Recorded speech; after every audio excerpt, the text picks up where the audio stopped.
মাঝে একটা ছোট্ট কথা বলি,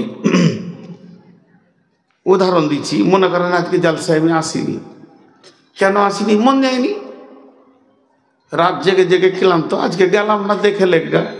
সিরাজুল ভাই মহব্বতের মানুষ, অনেক বন্ধু মানুষ, ওনার সঙ্গে আমার কথাই কথাই তর্ক খালি বেঁধে যায়। কেন? মহব্বত থাকলে এটা হয়। তো উনি এলাম না, দেখে লেগা হয়ে গেল। 4 দিন পরেই চলে এসেছি পাশের গ্রামে কুচগিরিয়াতে জালসা করতে। এখানকার কমিটি দেখা করতে গেছে, আমাকে দেখা করে বলছে, কি ব্যাপার মৌলানা, এত বড় একটা মাদ্রাসার জালসাকে মেরে দিলেন। যখন এই কথা বলা, সঙ্গে সঙ্গে আমি সোজা করে ছুরি চালিয়ে দিলাম। শরীরটা খুব খারাপ, সেদিন উঠতে পারিনি, মাথা ঘুরছিল, সুগার অনেক বেড়ে গেছিল। সব কটা মিথ্যা বললাম। কিছু করে নিতে পারবে? নাহলে সোজা করে বলে দিলাম যে আমার শ্বশুর মারা গিয়েছিল, এখনো বেঁচে আছে বেচারা, কাগজ কলম নিয়ে দেখতেও যাবে না, ভেজালও থাকবে না। খানিকটা বললাম শ্বশুরটা মারা গেল, ভালো লোক ছিল। তো দুজন তখন বলবে, বেশ চুপ করেন আর কাঁদিয়েন না, আর ঠিকই আছে, মানুষ মরলে কি কেউ আসে? মিটে গেল ঝামেলা। কিন্তু আল্লাহকে পারবে কেউ? জোরে বলেন, পারবে? বিশ্বনবী একটা কথা বলে দিয়েছেন, এই কথাটা খালি ধ্যান দিয়ে শুনেন। কেন নামে একটা শব্দ আছে। কি হলো তোমার? কেন? কেন বুঝেন তো? কেন মানে আরেকটা বলো, কেন মানে আরেকটা বলো। তো পৃথিবীর বুকে যত কেন আছে, তুমি পড়া করলে না কেন, তুমি ক্লাসে এলে না কেন, তুমি আজকে লিখলে না কেন, তুমি ওখানে গেলে না কেন, তুমি জালসায় এলে না কেন, এই কেনগুলোকে সত্য মিথ্যা উল্টা পাল্টি দিয়ে টপকে দেওয়া যাবে, যাবে কি যাবে না? কিন্তু আল্লাহ যদি কেন বলে, আল্লাহ যদি কেন বলে, কথা বলেন আমার সঙ্গে, এটাকে টপকানো যাবে না। বিশ্বনবী বলছেন, যখন কিয়ামতের মাঠে হিসাব নিকাশ শুরু হবে, আমার রব বলেছে, গোলাম তুমি এই কাজটা করলে কেন, করলে কেন, করলে কেন? নবীজি বলছেন, গোলাম রে, তোকে আল্লাহ কেন বলেছে রে, তুই তখনই বুঝেলে আমার আর উপায় নাই, আমার ঠিকানা জাহান্নাম। ফার্সিতে একটা কবিতা পড়েছিলাম, কারিমা বিবক্সা এবার হালিমা কি হাস্তা নসিরে কমন্দে হাওয়া নদারি মে গায়রাত তুফারি আবেরাস তুই আসিয়ারা খতা বাক্স বাক্স নিঘাদা রেমা আজ জিরাহে খাতা খাতাদার গুজারো সওয়াবন্নমা আল্লাহুম্মা হাসিবনি হিসাবান ইয়াসীরা। এ আল্লাহ, তুমি কঠিন কিয়ামতের দিনে আমাদের হিসাবকে আসান করে দাও। আর আসান হিসাবটাকে বলা হয়েছে জানেন? আসান হিসাব বলেছেন আল্লাহ রব্বুল আলামিন আপনার দপ্তর খুলবে না, গুনাহ নেকি দেখতে যাবে না। আপনার যদি আল্লাহ জান্নাত দেওয়ার ইচ্ছা করে তো গুনাহ আর নেকি দেখতে যাবে না, বলবে গোলাম রে এই গুনাহ তুমি করেছো কি? গোলাম চারিদিকে তাকিয়ে দেখবে কেউ নাই, আমি একা রব, জি আল্লাহ আমার দ্বারা হয়ে গেছে। আমার রব বলবে, গোলাম তোর গুনাহগুলোকে পার করে দিয়ে নেকিটা আমি বের করেছি, তোর এই নেকিটার কারণে আমি রব তোকে মাফ করে দিয়েছি। তাকে হাসরের ময়দানে দাঁড়াতে হবে না, বেশি সময় লাগবে না। তেমনি মালের হিসাব যখন শুরু হবে, আল্লাহ বলবে, নূর মাহমুদ রে, তোর ব্যক্তিগত জীবনে তোর ব্যক্তিগত সম্পত্তি ছিল 2 থেকে 3 কোটি টাকা। প্রতি কোটি টাকাতে 100টা লাখ ছিল, প্রতি লাখে 100টা হাজার ছিল, প্রতি হাজারে আপনার কিনা 100 টাকা 10টা ছিল, প্রতি 100 টাকায় 100টা 1 টাকা ছিল, প্রতি 1 টাকাতে 100টা নয়া ছিল। তুই আমাকে 1 নয়া 2 নয়া 3 নয়া করে বুঝিয়ে দে, এই জিন্দেগিতে মালটা কোন দিক থেকে আয় করেছিস, আয়টা আগে বুঝা, তারপরে কোন রাস্তায় এটা ব্যয় করেছিস হিসাবটা বুঝিয়ে দাও, তারপরে তোমার রেহাই হবে। আমি বুঝাতে লাগলাম, একদিনের কথা বলছি। রব্বুল আলামিন ফেব্রুয়ারি মাসের 6 তারিখে হোসেননগর গেছিলাম সেখানে জালসা করতে। সেদিন আমার পকেটে 20,000 টাকা ছিল। আমি ওখানে ঝোঁকে পড়ে মাদ্রাসা হেফজে কোরআনে 15,000 দিয়ে দিলাম। আল্লাহ বলবে চল ঠিক আছে, আমার কোনো আপত্তি নাই। মসজিদ একটা পাশে নির্মাণ হচ্ছিল, সেখানে 4,500 দিয়ে দিলাম, ফাঁকে 500। আল্লাহ বলবে ঠিক আছে চল, আপত্তি নেই। এখন আমার চোখের সামনে কয়েকটি ভিখারিকে 490 টাকা দিয়ে দিলাম, আর থাকে মাত্র 10 টাকা। রব্বুল আলামিন ওটা পকেটে করে নিয়ে রাস্তায় একটা পান খেলাম, তাতে চলে গেল 5 টাকা। বলবে আগেবার, এখনো আমাকে আল্লাহ কেন বলেনি? তার মানে আমি এখনো আল্লাহর নজরে বেঁচে গেছি। কিন্তু যখনই বলবো হোসেননগর থেকে বেরুতে গিয়ে এক জায়গায় বাঁশ দিয়ে বলছে মা সরস্বতীর পুজো হবে, টাকা না দিলে ছাড়বো না। রব্বুল আলামিন ওখানে আমি 5 টাকা দিয়ে দিলাম। আল্লাহ বলে দিলে কেনে? ভেজাল লেগে গেল। 20,000 টাকার ভিতরে 5 টাকাতেই আমার গলায় দড়ি লেগে গেল। রব্বুল আলামিন বলবেন সকাল সন্ধ্যা কেমন করে কাটালি? ফজরে নামাজ পড়লাম, জামাতের সঙ্গে তেলাওয়াত করলাম। যারা নামাজ পড়েনি তাদের কথা এখন বাদ দেন। নামাজ পড়ে তেলাওয়াত করলাম, তেলাওয়াত করে একটু মাঠে গেলাম, জমি দেখে এলাম। তারপরে মার্কেটে গিয়ে দোকান খুললাম। জোহরের আজান হলো, বাড়িতে আসলাম। আবার আসরের সময় আমি নামাজ পড়লাম। জোহর থেকে আসর আমি একটু আরাম করলাম। রাস্তায় যেতে যেতে পুজোর মণ্ডপ দেখেছি, গাড়িটা পাটা ঠেক দিয়ে মাত্র 2 মিনিট দাঁড়িয়েছি। আল্লাহ বললে কেন? কেন? ফালা তাকরাবু। আল্লাহ বলছেন قل تعالوا أتلوا ما حرم ربكم عليكم ألا تشركوا به شيئا وبالوالدين إحسانا ولا تقتلوا أولادكم من إملاق نحن نرزقكم وإياهم ولا تقربوا الفواحش ما ظهر منها وما بطن ولا تقربوا। মুমিন রে, তোর পাটা ওই জায়গায় দাঁড়াবে না। হে মুমিন, ওই জায়গায় তোর পাটা দাঁড়াবে না যে জায়গায় প্রকাশ্যে আল্লাহর বিরুদ্ধে গোনা চলে, তাস চলে, লুডু চলে, দাবা চলে, বোর্ড চলে, সুদ চলে, জুয়া চলে, লুচ্চামি চলে, রান্ডি চলে। ওই জায়গায় মুমিন কোনোদিন পা দাঁড় করাবে না।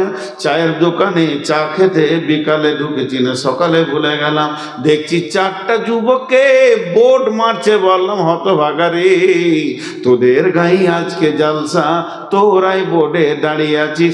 আল্লাহ বলবে ওখানে তুই দাঁড়ালি কেন? আমি তো তাবলীগ করলাম, কিন্তু আপনাকে যখনই বলবে ওখানে দাঁড়ালি কেন, জিন্দেগির চাকাটা ফেঁসে গেল। কেরেন নাই, জেসিবি নাই যে ঠেলে তুলে দি, ওই লোকটা জাহান্নামে যাবে। তাই আমার আল্লাহ কোরআনুল কারীমের ভিতরে বলছেন বিসমিল্লাহির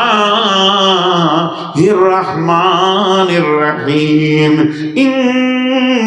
ইন্নাল্লাহা আশতারা মিনাল মুমিনিনা আনফুসাহুম ওয়া আমওয়ালাহুম বিআন্না লাহুমুল জান্নাহ।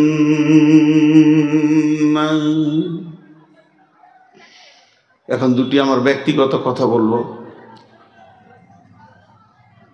30 সেকেন্ড আপনারা চুপ থাকবেন, একজনও হিলবেন না, সাউন্ড করবেন না, কানটা খালি পেছন দিকে দিবেন।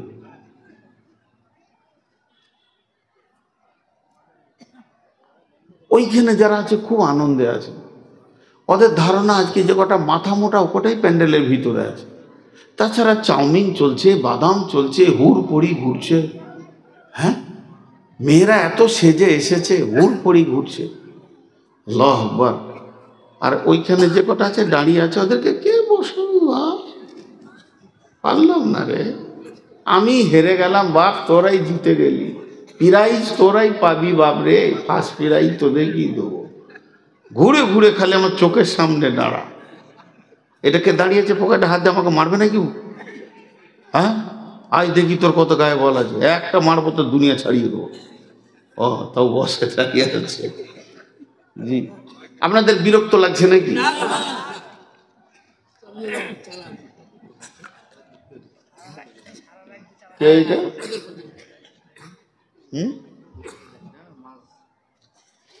তো এবার আমার ব্যক্তিগত কথা বলছি। এখানে কতগুলো লোক গাড়ি চালাতে জানেন? 4 চাকা হোক আর 2 চাকা হোক, মোটর সাইকেলও যে চালাতে, যা কথা বলে না সবাই জানেন? জানেন? জানে না, মাথা নামো করেছে, জানে না, মাল ধরা খেয়েছে সামনে। আমি উদাহরণ দিব, এই জন্য জিজ্ঞেস করছি। গাড়ি ড্রাইভারের সঙ্গে কথা বলে, এবার বলেন, গাড়ি ড্রাইভারের সঙ্গে কথা বলে, বলে কি বলে না? যারা ড্রাইভার ওরা বুঝতে পারবে। আপনি একটা রাস্তা পেয়েছেন, গোটা ফাঁকা সুন্দর রাস্তা, ড্রাইভারকে গাড়ি বলছে এখন তুই টপ গিয়ার দিয়ে দে, কিন্তু সামনে যখন ভাঙা আসছে গাড়ি বলছে ব্রেক কর আর গিয়ারটাকেও নিয়ে চলে যা, 2-এ নিয়ে যা, 3 জন চেপে আছিস। আবার ওইভাবে 4 চাকাও, আল্লাহ রহমতে আমি সব গাড়ি চালাতে পারবো। জালসায় তো মাইক চালাচ্ছি, এখন মাইক ছেড়ে দিলে ট্র্যাক চালিয়ে ভাত খাবো ইনশাআল্লাহ, অসুবিধা নেই। আপনাদের এলাকায় ডাম্পার ফাম্পার চালাবো, কোনো অসুবিধা নেই। তো গাড়ি কথা বলে ড্রাইভারের সঙ্গে, কখন কোন গিয়ারটা লাগবে ড্রাইভার জানে। কথা ঠিক বলেছি না ভুল? তো গাড়ি ড্রাইভারের সঙ্গে কথা বলে, আর ড্রাইভার গাড়ির সঙ্গে কথা বলে। একবার দিয়ে দেখলে, মানে 3rd গিয়ারে আছে, দেখলে 3 জন চেপে আছে, পারছে না, বলছে পারছি না, তা দাঁড়া 2-এ দিয়ে দিই, তখন পেরে গেল। তাহলে এই অ্যাডজাস্ট আছে বলি গাড়িটা দৌড়ছে, ঠিক আছে না? একটা মজার কথা আপনাদেরকে শোনাই, একটু আনন্দ পাবেন বা হাসবেন। হাসার উদ্দেশ্যে বলছি না। এই বাসের গিয়ারটা আবার হ্যান্ডেল, ড্রাইভার চালাচাল, লোকাল বাস হলে সেই গিয়ারের ফাংশন কি বিরাট বড়, আছে না? আর এখনকার সব ডিজিটাল গিয়ার হয়ে গেছে। তো ডিজিটাল গিয়ার হলো আগেকার গিয়ার, মানে ব্যাকে দিবে আর কি, কাউকে ঘুষি লাগেনি তো, তো এইভাবে চালাচ্ছে।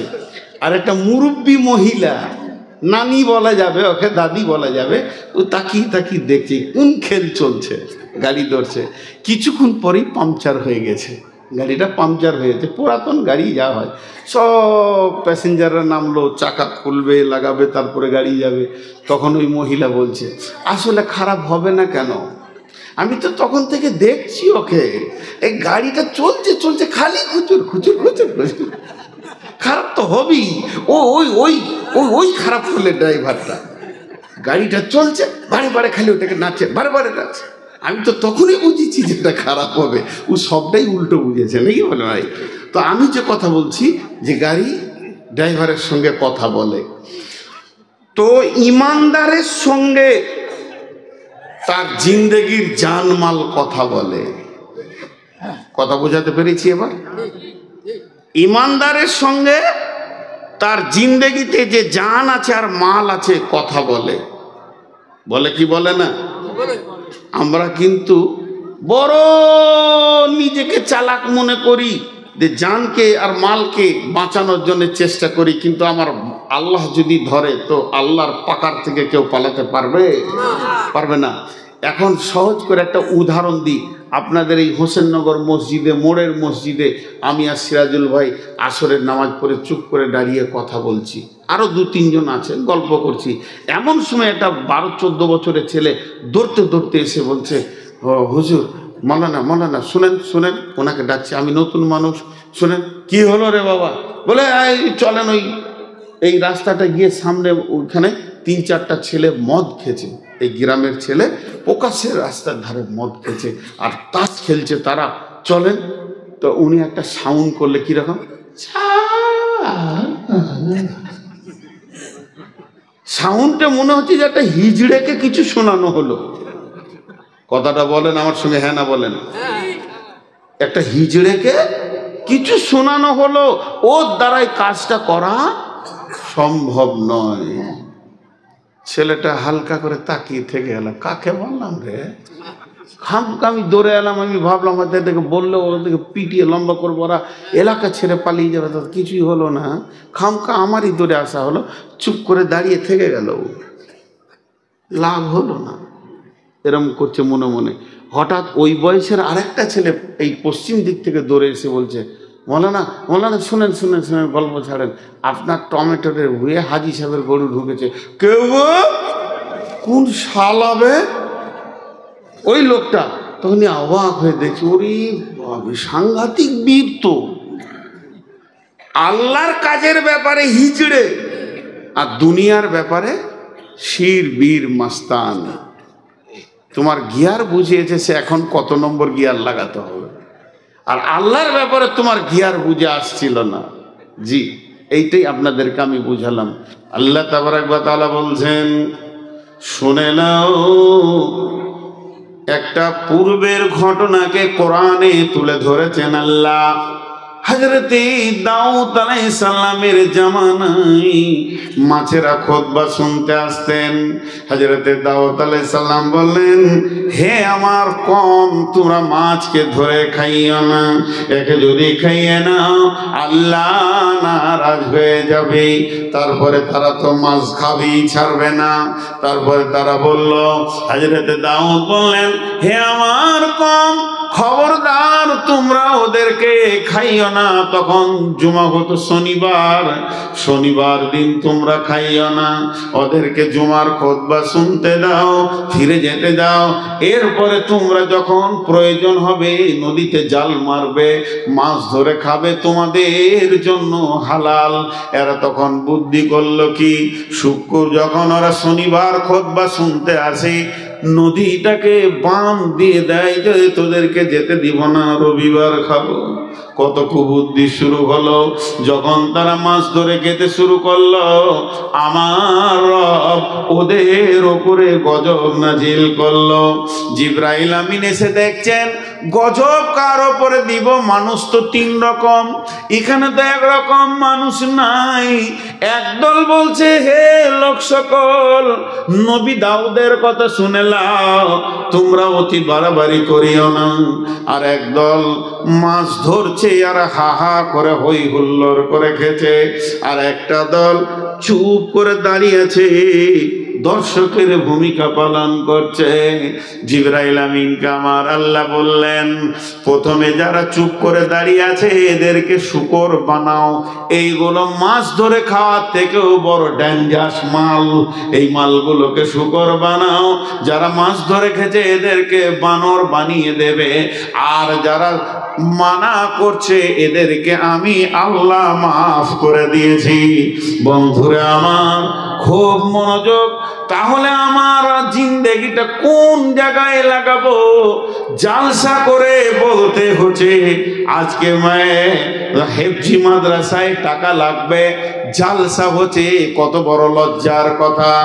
আল্লাহ তাবারাক ওয়া তাআলা বলছেন, মুমিন তোমার কি বিবেকের চেতনা নাই? একবার খুলিটাকে অপারেশন করে বহরমপুরে দেখে এসো, তোমার চিন্তা চেতনা আছে কি নাই? এখন কি লাগবে, কি কিনতে হবে, বিবির ব্যাপারে তুমি সচেতন আছো? কলে ইন কানা আবাউকুম ওয়া আবনাউকুম ওয়া ইখওয়ানুকুম ওয়া আজওয়াজুকুম ওয়া আশীরাতুকুম ওয়া আমওয়ালুন ইকতারাফতুমুহা ওয়া তিজারাতুন তাখশাউনা কাসাদাহা ওয়া মাসাকিন তারদাউনাহা। 8টা জিনিসের ব্যাপারে তোমাদের সচেতন পুরাপুরি রয়েছে।